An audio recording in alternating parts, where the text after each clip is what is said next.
조대엽을 버리고 송영무를 택하다. 청와대의 선택이었습니다.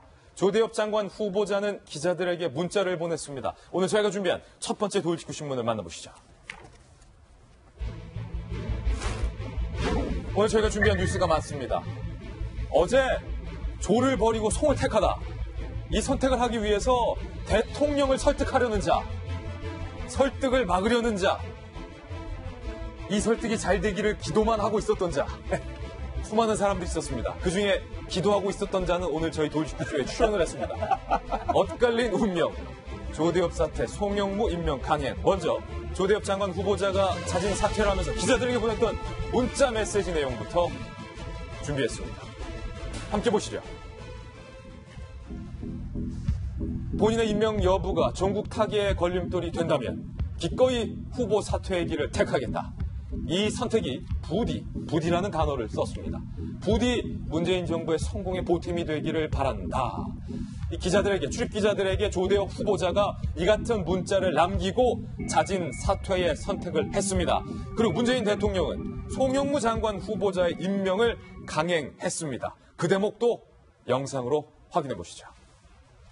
지금 그 안보 상황이 과거 어느 때보다 엄중한 그런 상황이어서 오랫동안 이 새 국방부 장관을 임명하지 못하고 있다는 게 사실 참 좀 애가 탔습니다.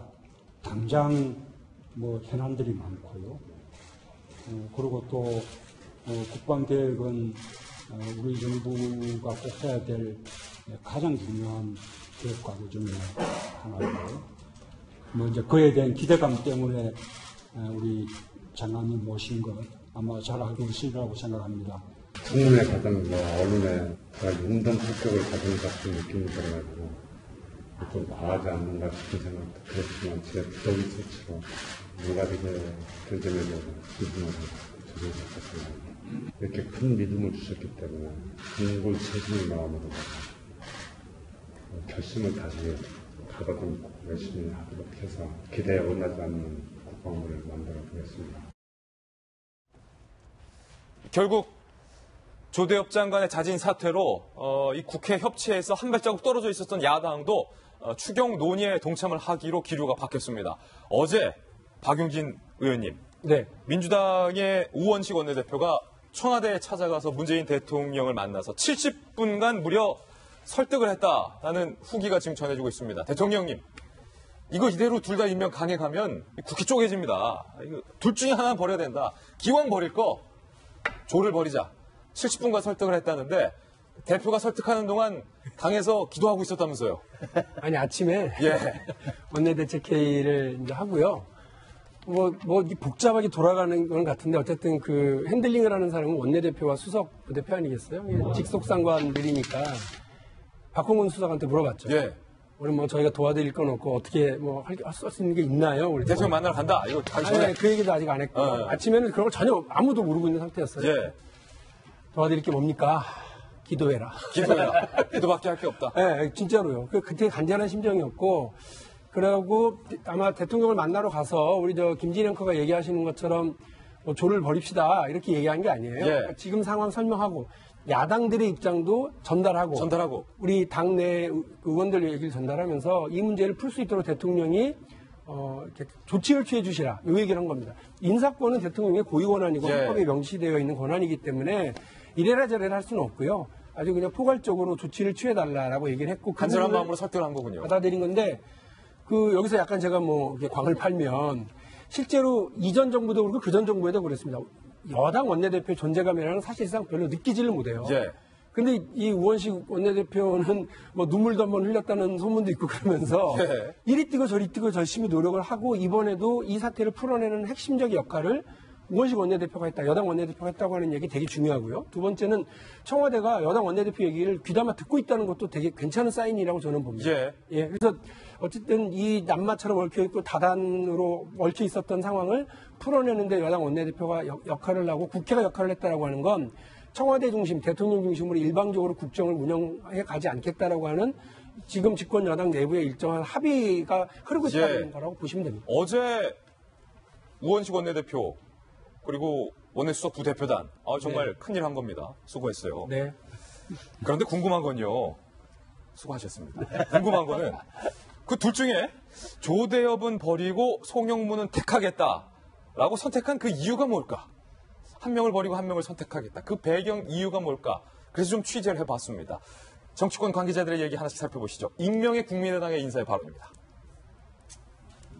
국민의당의 이 익명을 원하는 인사는 이렇게 추측을 한 겁니다.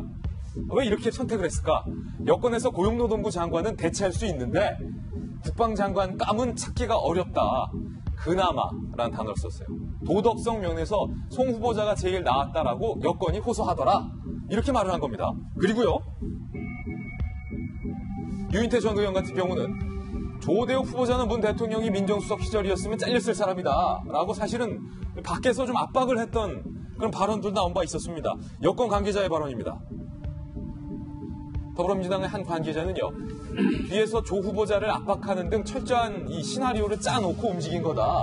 뭐 그냥 즉석으로 선택한 것은 아니다. 여러 가지 이유를 추측했는데 정성희 위원님. 조대엽은 낙마, 송영무는 강행. 언론이 예측했던 그대로 간 거죠. 예. 이제 그런 사인은 미리부터 볼 수 있었습니다. 조대엽 후보자에 대해서는 야삼당뿐만 아니라 정의당도 따로 반대 성명을 냈을 정도로 해서 사실 굉장히 정부로서는 이제 부담이 되는 측면이 있었고요. 지금 얘기 나온 대로 송영무 후보자 같은 경우, 국방장관 후보자 같은 경우는 이제 굉장히 중요한 부서를 맡고 있는데 다른 사람들 같은 경우 대안을 찾기가 좀 어려웠던 것이고 네. 그리고 또 이런 얘기도 나오고 있습니다. 그나마 제일 많이 들었던 게 송영무 후보자가 다른 국방장관 후보자보다는 훨씬 나았다. 저는 진짜 기자로서 궁금했어요. 다른 사람은 어느 정도일까? 굉장히 궁금했는데 어찌든 나았다 그러면서 국민을 설득하고 또 군부대에서는 이분이 이제 해군 출신이니까 그렇게 해군 출신 그 국방부 장관을 반대하면 우리 민간인을 보내겠다. 그런 얘기도 했다는 얘기가 들려요. 그러니까 군 쪽은 이제 민간을 보겠다는 전략으로 압박을 해서 정리를 하고 또 일반 국민들을 상대로 해서는 그나마 제일 낫다. 이런 식으로 해서 송 국방장관은 같이 가는 걸로 이렇게 그런 시나리오가 퍼져 있었는데 그대로 예상대로 됐습니다. 그런데 아쉬운 측면이 있어요. 사실 우리 여기서도 예측을 해봤지만은 그 자질면에서는 두 사람이 더 비슷비슷하지만 그래도 송영무 국방 후보자가 국방개혁의 적임자라는 건 정말 맞지가 않다는 얘기가 많이 있었는데 송영무 후보자가 국방장관이 이제 됐으니까 그리고 오히려 조대엽 후보자가 낙마를 해서 국방부가 도대체 어떻게 끌고 갈 수 있고 영은 어떻게 쓸지 상당히 걱정되는 대목은 좀 있습니다. 예. 사실은 우리도 여기서 패널들끼리 추첨을 했었잖아요. 선택을 했었잖아요. 근데 이제 일반 국민 눈높이하고 야당들의 요구에 따르면 송영무 후보자의 낙마가 훨씬 더 영향력이 있을 거라고 보는데 당연히 이제 문재인 대통령 입장에서는 이제 이 송영무 후보자를 선택한 건데요. 지금 말씀하신 대타가 없다고 그러는데요. 저는 대타 없다는 그 문재인 대통령이나 청와대 해명에 조금 이의를 제기한다면 대타가 없다는 그들의 논리는 첫 번째가 육군을 배제하고 해군과 공군 쪽에 찾다 보니까 굉장히 인재풀이 좁아진 겁니다. 예. 그러니까 육군은 절대 안 된다는 강력한 원칙이 서 있었던 것 같고요. 두 번째로는 캠프나 코드가 맞는 사람을 찾다 보니까 사실 굉장히 또 제한된 인재풀이 있었을 수밖에 없어요. 그러니까 제가 볼 때 그나마 송영무 후보자, 그나마 도덕성 면에서 낫다라는 것은 우리 언론인께서도 이해 못할 정도로 그러면 그 좁은 인재풀이 왜 생겼느냐 생각하면 너무나 철저한 인사어제를 좀 너무 고집스럽게 한 게 아니냐. 육군을 배제한다는 거, 그다음에 코드가 맞는 캠프 인사를 찾다 보니까 송영무 후보자가 그냥 낫다고 이야기를 했기 때문에 아직도 국민들의 야당 입장은 조금 좀 떨떠름한 측면이 있고요.